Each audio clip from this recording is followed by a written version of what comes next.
Nice! Yes! Walking down the toy aisle in the 80s and 90s was just insane.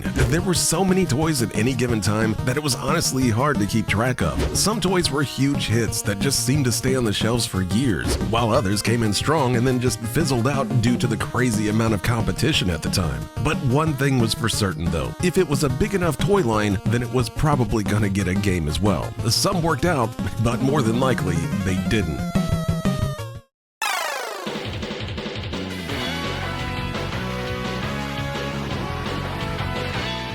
Hey guys, welcome back. Tonight, we're digging through the toy box. We've got 4 games and 4 toy lines that's been mostly forgotten, and the question of whether any of these games deserved a better fate than the toys that they were selling. On deck, we've got a kid with a magical baseball cap, giant space robots fighting a war way too dark for Saturday mornings, a pocket full of plastic monsters, and the fastest talking man in America. So let's dump out the toy chest and sort through this mess.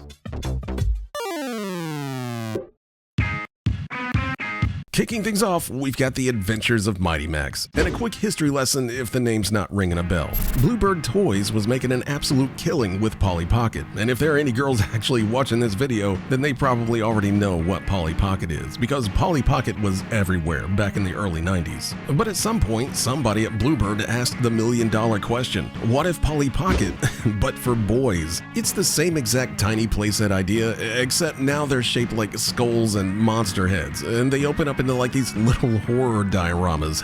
These are all great ideas, and I'll defend these toys to the death. A plastic skull that cracks into an entire haunted world is just a great toy. That's not nostalgia talking, that's just facts. Max even got his own cartoon in 1993, and it was weirdly good and had an awesome voice cast, with even the late great Tim Curry as the big villain Skullmaster. And honestly, Tim Curry playing the villain in anything is worth a watch. You're a worm. The game, though, showed up in early 1995 on both the Super Nintendo and the Genesis, developed by WJS Design and published by Ocean. Go ahead and file that publisher away somewhere, because you're going to need it here in a little bit. WJS had been building their own original platformer on the Amiga for about a year at that point. It wasn't really any licensed game, it was just their own game. Then Ocean walks in holding the Mighty Max deal and drapes it over whatever WJS already had going on. Sort of like a Krusty's Funhouse situation, where the original game just gets a basic reskin and then that's your game. The Amiga version, though, the one that the whole project was built around, was sadly canceled. So the Mighty Max game just ended up being another game that never even came out, just wearing the Mighty Max hat, which for a Mighty Max game seems oddly appropriate. The game itself, though, is more like a scavenger hunt platformer. Skullmaster scattered pieces of a Doom weapon across a pile of worlds, and it's your job to hunt them all down and destroy them. You can select from Max or his 2 friends, and I regret to inform you that all 3 of these dudes play the exact same, they're just wearing different sprites. But once you start playing the game, you start getting the feeling that maybe, just maybe, this isn't the Mighty Max game you were hoping for. Max controls like an absolute madman. Going left and right ain't too bad, but as soon as you jump, you realize everything has gone wrong. He jumps like he's got a rocket up his ass, and can nearly jump an entire screen with almost no actual momentum. He goes from a standing position to the top of his jump all at the same speed. It's just super weird feeling. But hold on, because it actually gets worse. Being a scavenger hunt, the levels in the game are like these big open mazes where you have to find the Doom weapon and then carry it back to the warp, which is also hidden somewhere in the level. And babysitting these weapon parts sucks, since you suddenly have to play at a much slower pace while figuring out how to get the weapon back to the warp. It almost turns into like this puzzle game, a really annoying puzzle game, especially since you only have a pea shooter for a weapon and you can't actually shoot while you're carrying stuff. And if you for some reason misjudge a throw, you get to go find that thing and do it all over again. The only thing that slightly saves any of this is that it actually has a 2-player split-screen co-op mode, which means both you and a friend can split up and try to make things a bit more manageable. Unfortunately, you can only optimize a turd so much, because at the end of the day, it's still just a turd.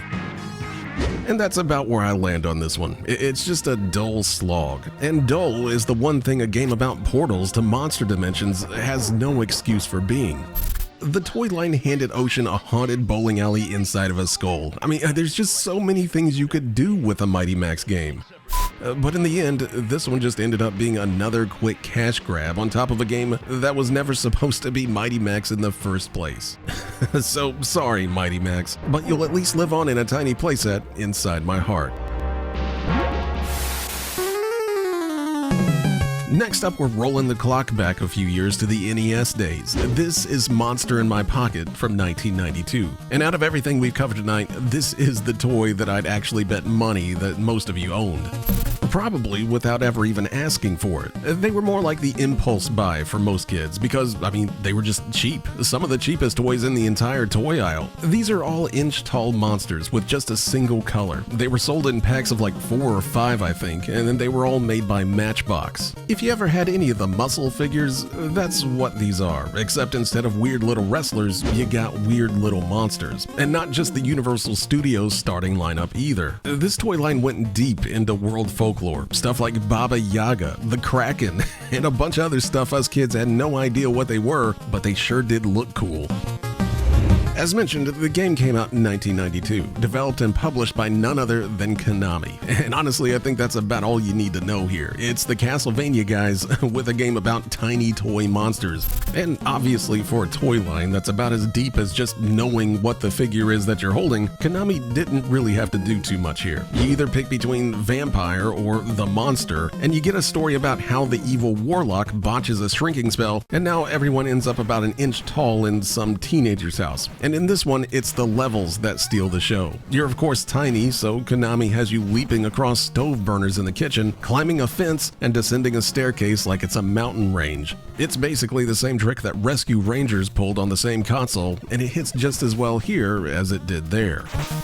Plus, the enemy roster is just genuinely absurd for an NES game. Just like the toy line, you've got wave after wave of weird-ass monsters. And even better, every single enemy on the screen was also one of the toys. So if you were a fan of the toy line, this was like everything you could have asked for in a game. Plus, you even got full two-player co-op as well. If there's one trade-off to how good everything else is, it's the classic NES flicker. All those big detailed monster sprites are more than the NES can juggle, so enemies just kind of strobe in and out of existence as soon as more than a few of them are on the screen at once. I guess at the very least it doesn't slow down like a lot of NES games did, so that is a plus. Also, and I don't really think this is a knock against it, but it's a very simple game. You get one attack, a double jump, two characters that are basically the exact same, and about 6 or 7 stages. But for an NES game in 1992 that's this good, I'm not complaining much. These days, of course, this seems like a no-brainer of a game, but you gotta keep in mind that Super Castlevania 4 had literally just come out. And compared to that game, this was very much treated like something for the kiddies. Which, I mean, it was a kid's game, but it just kinda got buried beneath the Super Nintendo shadow. But even when Konami was just coasting back then, it was still better than most anything else coming out, especially since the NES was getting fewer and fewer games by 1992. If you had the toys, this was good stuff. If you didn't have the toys, then the game made sure that you wanted them next time you got dragged to Kmart by your parents. Matchbox knew exactly what they were doing here, and Konami delivered a hell of a game about tiny monsters. So who out there remembers Exo Squad? Because full disclosure, before we start, I've actually got a real soft spot for this one, because the cartoon and toys that this one's based on might be the most underrated thing in the early 90s. Exo Squad was basically just Universal taking a swing at American anime before that was really a thing. It was all about humanity versus the Neo-Sapiens, a genetically engineered slave race that rebels against the humans, conquers Earth, and then kicks off an actual serialized war story. Characters actually died in this cartoon, and plot lines carried across seasons. It treated 10-year-olds like they could actually handle a real narrative, and shockingly, 10-year-olds actually really loved it. Unfortunately though, it got a really garbage time slot at like 6 a.m. or something. It got canceled mid-story, and that was pretty much that. It was an incredible cartoon for the time, and if you've never seen it, you should definitely check it out. The toys, though, were made by Playmates, the company that made the Ninja Turtles, and they were awesome little toys. You got these small pilot figures that snapped into big chunky exo frames with tons of accessories and moving parts, and they are still shockingly good to this day. But the toys also had really bad timing, coming out about the same time as the Power Rangers, and no new toy line survived the year that Power Rangers hit stores. And finally, the game landed on the Genesis in 1995, and yes, this was an actual Genesis exclusive. This one was published by Playmate's own game division, if you even knew that existed, and developed by Nova Trade, which you've probably never even heard of. But they'd eventually change their name to Appaloosa, the Echo the Dolphin studio. So before they made Echo, they were making licensed games for Playmates, which is kind of wild. But you definitely can't accuse this cartridge of being a lazy effort just made for kids, since that was just never Appaloosa's way of doing things, because they somehow managed to cram 3 different games into this thing. You've got space shooter stages where you fly around blasting Neo-Sapien ships, side-scrolling ground stages where you stomp along in this sort of shooting gallery stage, and finally a one-on-one fighting mode that may just possibly be the most awkward fighting levels that I've ever played in a game. So whatever complaints I'm about to toss out about this thing, I definitely can't say they didn't try here. But they certainly missed more than they hit with these modes. The space stages in particular are just too chaotic and really have a visibility problem. Enemy shots and meteors are just coming in constantly at you, on top of a busy starfield background. Half the time, you just have no idea what you're even trying to dodge or shoot at. And the only way to really handle the bosses is just to move around like a kid on a sugar high and hope that you can outlast them before they get you. The Walker stages are a little bit better, but they kind of have the opposite issue. You can see everything you need to shoot and dodge, but it's all just moving at the speed of continental drift. It's cool how big everything is, but the most dangerous thing on the screen is gonna probably be your own boredom. It's at least very committed to making you feel like 50 tons of machinery, but it does get old in just a few minutes. The fighting mode, though, I just don't know what they were going for here. You suddenly have an entire moveset at your disposal with jump attacks and counters and all sorts of other stuff, but man, oh man, does this feel bad. It looks really cool since it legit feels like a big heavy mech fight, and I kind of just wish this setup would have been used in the normal stages instead, but using it like this ain't doing it for me. There are some bright spots though. Like most Appaloosa games, this one's definitely a looker, and with huge sprites and crazy good animations, and the soundtrack is legitimately good. Also, if you're a fan of the story, there is a ton of story here, maybe a little bit too much at times, since like the opening is like 5 minutes long.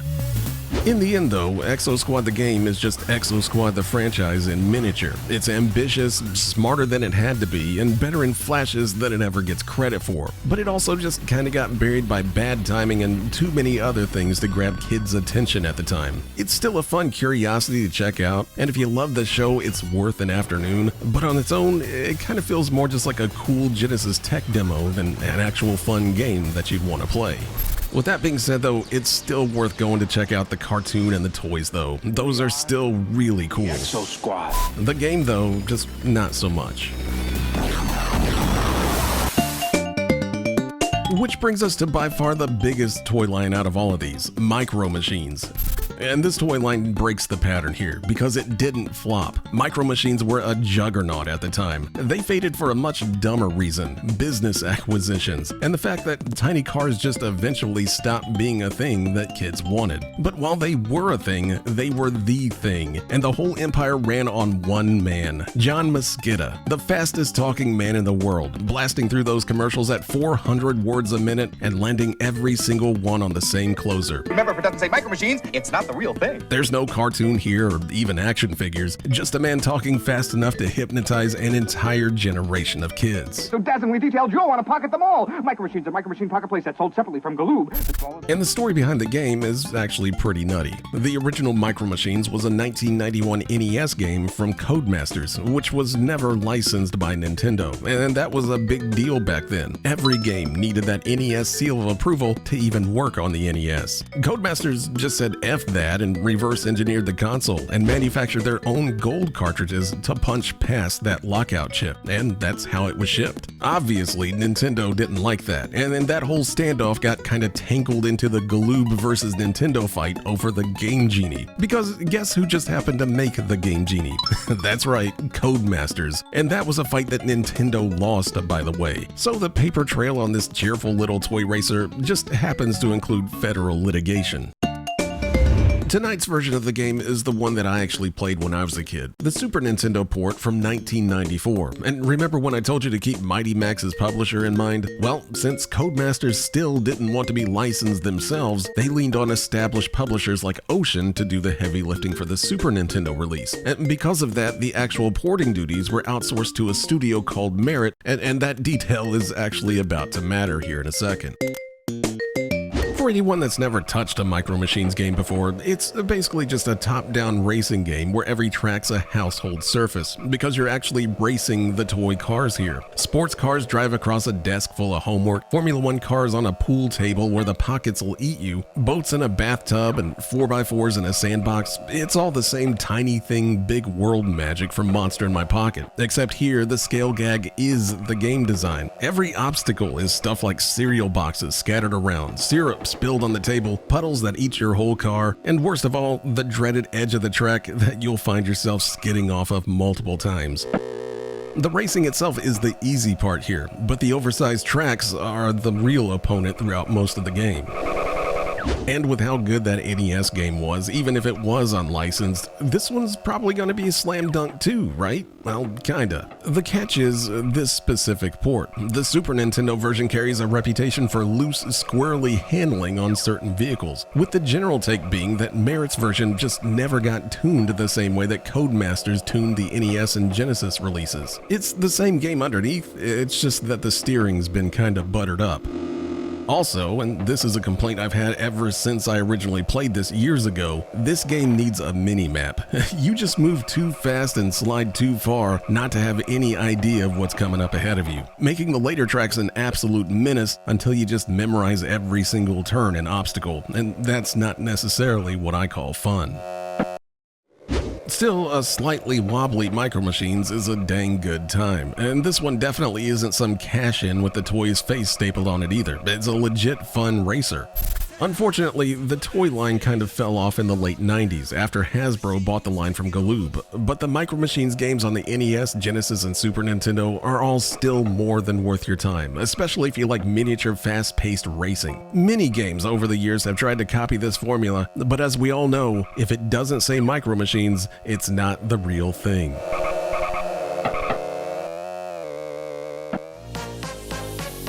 And I think that's enough old toy lines for this week. One complete dud, one noble failure, one solid Konami effort, and one micro classic.